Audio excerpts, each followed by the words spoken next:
Bonjour, bienvenue, ravi de vous retrouver pour Tram en commun. Et une première, nous sommes en studio, ça n'est encore jamais arrivé dans cette émission. On est en studio tout simplement parce que l'année passée, pour la dernière émission de l'année, on s'était trouvé un petit bistrot bien sympa pour faire le point.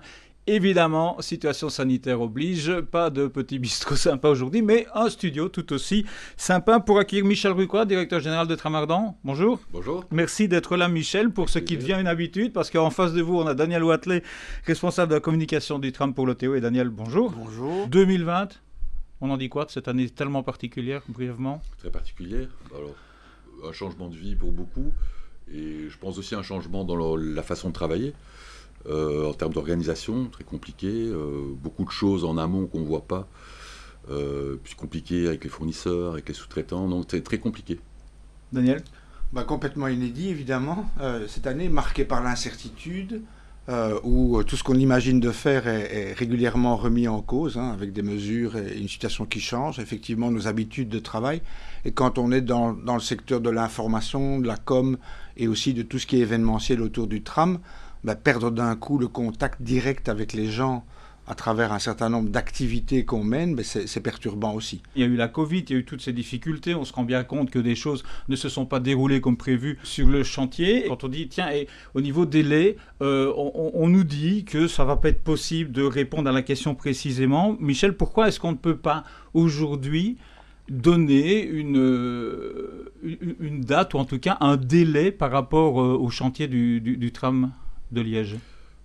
Pour plusieurs raisons. La première, c'est très difficile aujourd'hui de mesurer pleinement l'impact du coronavirus, surtout les impacts indirects que ça peut avoir.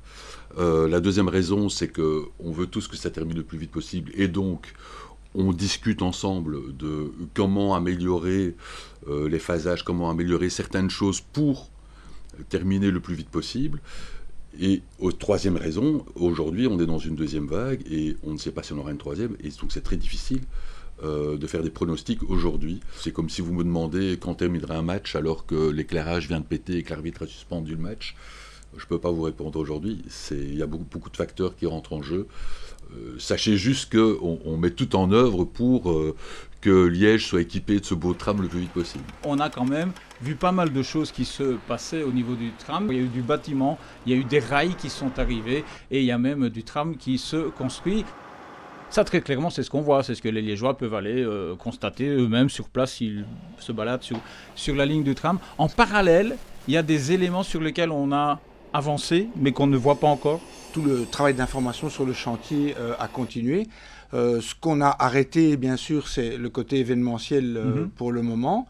Est-ce qu'on est tout près du but sur la question de la refonte du réseau de texte, sur la question des conducteurs-chauffeurs, qu'on sait que ça intéresse pas mal les gens? Oui. Là, c'est ce qu'on ne voit pas, mais ça continue, j'imagine. Il y a des réunions, il y a du travail. Est-ce qu'on approche du but? Le travail sur tout ce qui est conducteur-chauffeur et l'organisation de l'interne ou l'adaptation de l'organisation de Liège-Verviers est en train de se faire. Au printemps, il y aura sans doute un salon des métiers du tram à Liège et de commencer le recrutement des futures équipes.